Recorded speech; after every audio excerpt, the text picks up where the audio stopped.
we first started, I made $1 million in 6 hours. And by the end of the day, it was at like 4 million. Oh my God.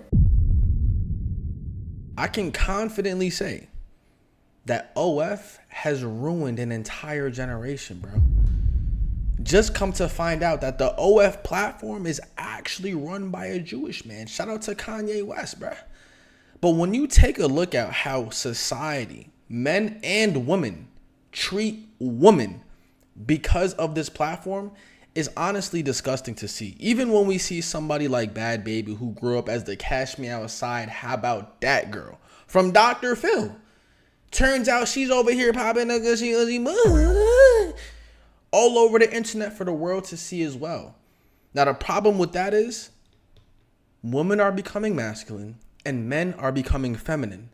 And that's simply because of an overexposure to what is supposed to be kept sacred. Now, I'm not going to get into too much details. We're about to hop into this video titled How OF Secretly Trapped Millions of Creators. We're about to hop into it. Make sure you guys do leave a like down below and subscribe. But let's check this out, yeah. In 2020, we witnessed the explosive rise of millions flocked to the site with hopes of getting filthy rich. By 2024, the company hit the absolute peak, becoming a multi-billion-dollar empire in the span of a few short years.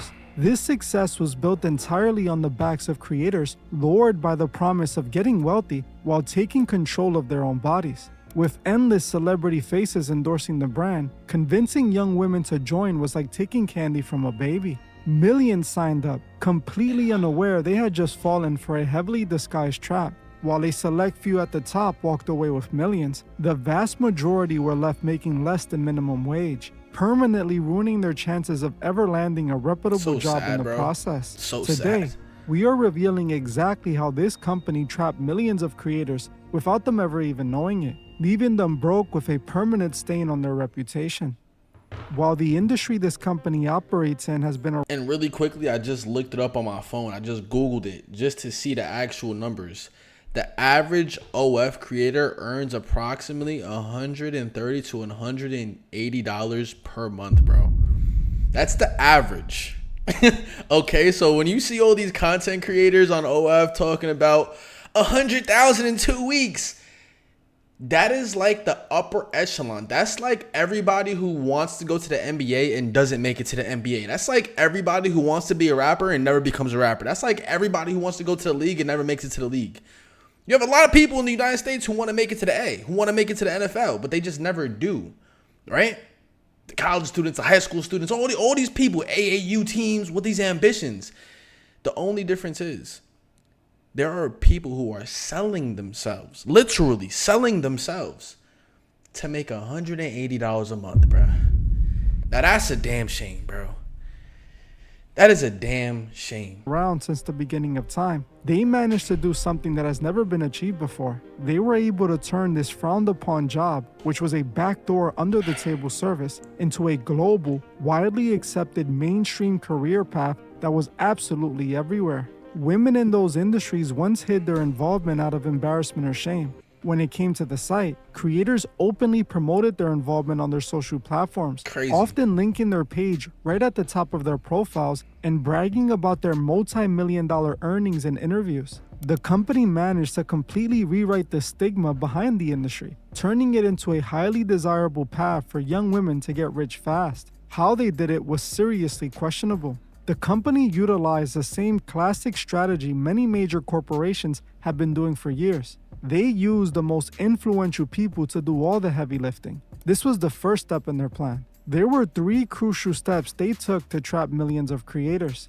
The first step was the complete rebranding of the industry. They had to find a way to remove the negative stigma behind this sort of work and make it desirable and acceptable to the average person. They did this by turning celebrities into walking billboards for their brand. By privately cutting deals with some of the biggest influential names in the world, they created the exact perspective and demand they needed to get people on the platform. In the early days of the site, we saw many celebrities jump on board to promote it. Massive rap icons like Cardi B and Hollywood stars like Bella Thorne quickly turned the site into the hot new place to get rich quick. The way they promoted the site was highly strategic and incredibly manipulative. They abandoned the traditional branding known for this industry and repackaged it as a tool for independent women to make money while taking control of their bodies. They were told that this was a liberating path to financial freedom. It was marketed by every influencer and celebrity as the ultimate way for a woman. Isn't it funny how whenever we speak about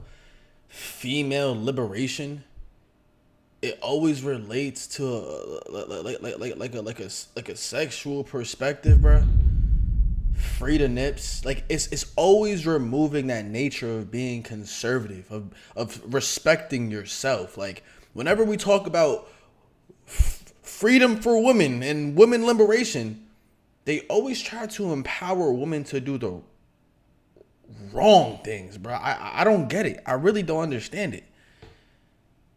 This isn't liberation at all. If anything, it's just another level of slavery, bro, in my opinion. To secure a bag without needing a man. The company even started tying itself to the feminist movement. When impressionable young women saw their idols telling them this was fully accepted by society, a guaranteed way to get rich, and a method of taking back their bodies, they came rushing in, and the site grew immensely overnight. Now, it wasn't just young girls trying to make some extra money. Regular everyday women began posting on the site, with one teacher eventually getting exposed for using her middle school classroom as a set to film her content. It seemed like everybody wanted in. Once they turned the site into the hot new trend, it was time to keep people on the platform. They did this by creating the illusion that anyone can get rich, which is step 2. Not long after people started flocking to the site, creators began flexing how much they were making every chance they got. It was almost like they were advised to brag about their earnings or something. Bella Thorne famously crashed the site and made $1 million in her first 24 hours. Black China allegedly made $20 million a month at her peak, but it was Danielle Bregoli, also known as Bhad Baby, who took things even further, reportedly making $4 million in her first day. When we first started, I made $1 million in 6 hours. And by the end of the day, it was at like 4 million. Oh my God. And now, overall, the net on it is like 75. So. While Bhad Baby became the biggest success story, she at the same time became the most disturbing one. Her entire debut on the site relied entirely on her coming-of-age birthday, which many all over the world desperately waited for. They were so interested in seeing her cross the mark, they wasted $4 million in one day. Soon after, the success stories kept piling up. Iggy Azalea was making over $9 million a month. Lil Tay later mirrored this disturbing trend, flexing about clearing $1 million in just 3 hours immediately after joining. It seemed like everyone was making millions by posting. If reshaping the stigma behind the industry was setting the trap, this is the moment when the trap snapped shut. With all of these success stories, women had the incentive they needed to post the content they were likely too embarrassed to post. Seeing these women make millions overnight gave them every reason to take that risk. Who cares if some people would judge them or if they can never get a real job again as long as they get rich? Bro, I will never forget in high school, if a girl's pictures ever got leaked, God forbid Stephanie's picture was getting sent in the group chat, bruh. God forbid Erica's pictures was getting sent in the group chat. You had to have intervention with the principal. Your parents got involved. You had to have a whole mediation. Kids were either bullying you or trying to get at you. It could go either way.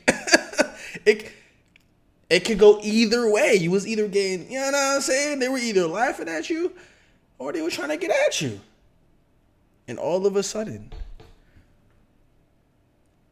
all you got to do is Google a girl's name and you will find something on the internet about her, bruh. It's kind of scary. Find anybody on Instagram that you like right now and you Google her name. I guarantee you're going to find something about her on the internet, bruh. It's kind of scary. And everyone with a profile was going to be able to get rich. Well, everyone except for 99% of the people who made accounts. While some people did make millions on the site, most of those reports were proven to be extremely exaggerated, either to promote the site itself or to build their personal page by creating artificial hype. Either way, most people weren't making as much as they claimed. But the people who really weren't making any money were everyone else who didn't have a massive online following. Some celebrities easily made millions because they were already famous. Millions of people were already interested in them. But the average person with no social media followers was guaranteed to make almost no money. Statistical data from 2024 to 2026 indicates that most creators earn far less than a full-time minimum wage salary. The median account earns approximately $150 to $180 per month. Since this is the median, 50% of all creators earn this amount or less. For a full-time job in the US, even a low federal minimum wage equates to roughly $1,250 per month. Only about 3 to 4% of creators earn more than this amount. But you know who is guaranteed to make lots of money? The company. In 2024, after paying out 80% to creators, the platform retained $1.41 billion in net revenue. You may think, how did they make so much money if most creators on the platform are barely making enough in a month to cover a dinner for two?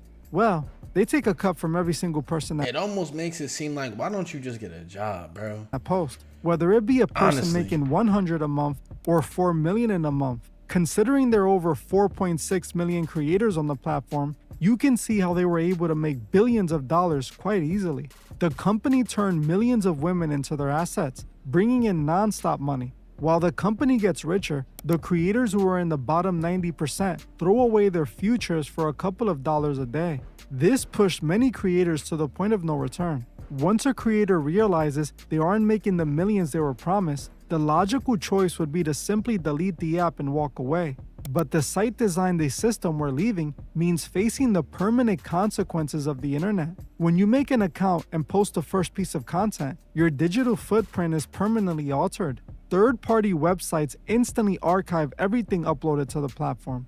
We all know the internet is forever. When you apply for a job after posting on the site does not work out, a simple search can lead employers directly to your profile. Not only might it be embarrassing, but in most cases, it can cost you your job. This cooked, means bruh. these creators usually have nowhere else to go. Either they stay on the site or they explore the darker traditional side of cooked. this industry. Because these average creators are barely scraping by, making that $150 a month, desperation sets in. The platform internal ranking system heavily favors high-frequency posting and consistent engagement. To compete with the 4.6 million other creators on the site, they are forced to push their personal boundaries further and further. They start offering more extreme content for less money just to keep the few paying subscribers they manage to get. The independence they were promised completely vanishes. They become totally bound to a digital algorithm forced to consistently produce just to maintain a poverty-level wage. The company essentially built a Poverty one-way level door. wage, bro. They invited millions of women in with the promise of taking back their power, took their 20% cut of every single transaction, and left them permanently trapped in a digital cage they can never fully escape. Just like that, the corporations created a new thriving billion-dollar industry off the backs of small creators who would never make enough to even get by. This brings us to the third and final step of the trap. The company had gotten the creators and now needed to draw in the customers. They did this by tricking millions of lonely men into buying into a fake relationship. The platform trapped millions of young girls and simultaneously hooked a massive audience of young men. The company marketed itself as the ultimate financial solution for young women. For men, it functioned as a direct evolution of the content they were already hooked on. They trapped female creators with the promise of endless money. Likewise, they trap young lonely men with the promise of real intimate connection. Creators on traditional sites rarely Bro, dudes who sign up to the platform, this is how they probably look for real. Typing in their credit card information, sitting down on their computer. Like, this with is the literally how promise they of probably real look, intimate bro. connection. That's messed Creators up, on bro. traditional sites rarely interacted with the consumers of that content. But this site promised the consumers the ability to have a direct connection with these creators for a price. On this site, users could request a special video or give a big donation directly to their favorite creator with the push of a button. This created the false illusion that they had a connection with these creators. The creator, and especially the company, exploited this connection to milk every single dollar. Reports show some men tipped unbelievable amounts for private videos from these creators on top of their monthly subscription. Some of these lonely men are spending their entire paychecks on these creators. In California alone, residents spend approximately $350 million on subscription and tips in 1 year.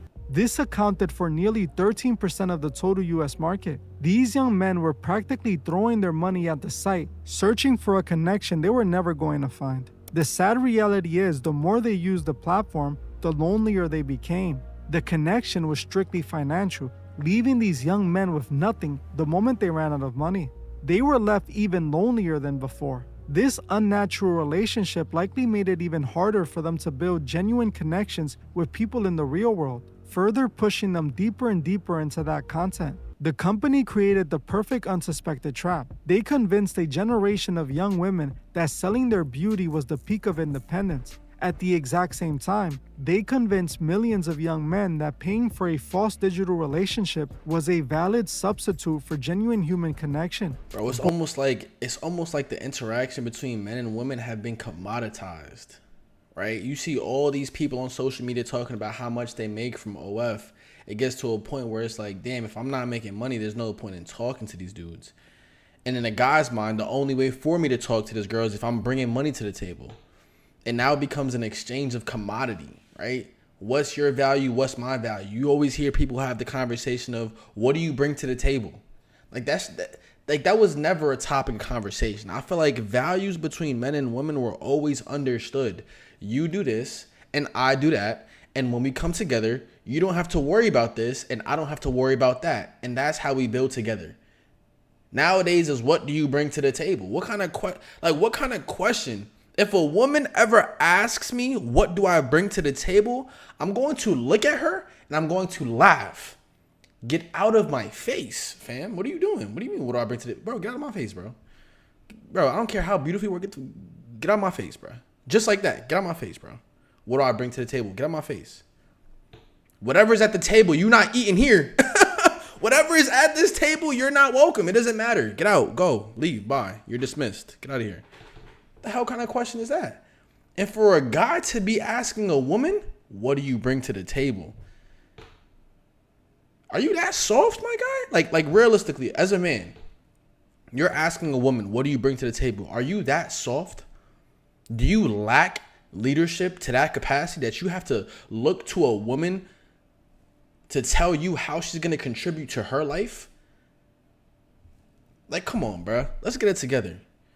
But I genuinely feel like things like this play a major role, bro. Both sides were handed a carefully crafted illusion. The creators sacrificed their future reputations and potential careers for pennies. The consumers drained their bank accounts for a fleeting sense of intimacy that left them more isolated than before. While these two groups fed off each other's desperation, the corporations sat perfectly in the middle, collecting their 20% cut of every single transaction. This was a highly coordinated corporate operation. They took the oldest industry in the world, packaged it in modern empowerment marketing, and weaponized human loneliness to build a multi-billion-dollar empire. The empowerment narrative was simply the bait used to extract massive wealth from vulnerable people on both sides of the screen. This company changed the world forever, and the impact has been overwhelmingly negative. While a few celebrities got even richer, the rest were left with nothing but the reality that they were misled and tricked into abandoning their morals. Society as a whole was genuinely impacted by this industry.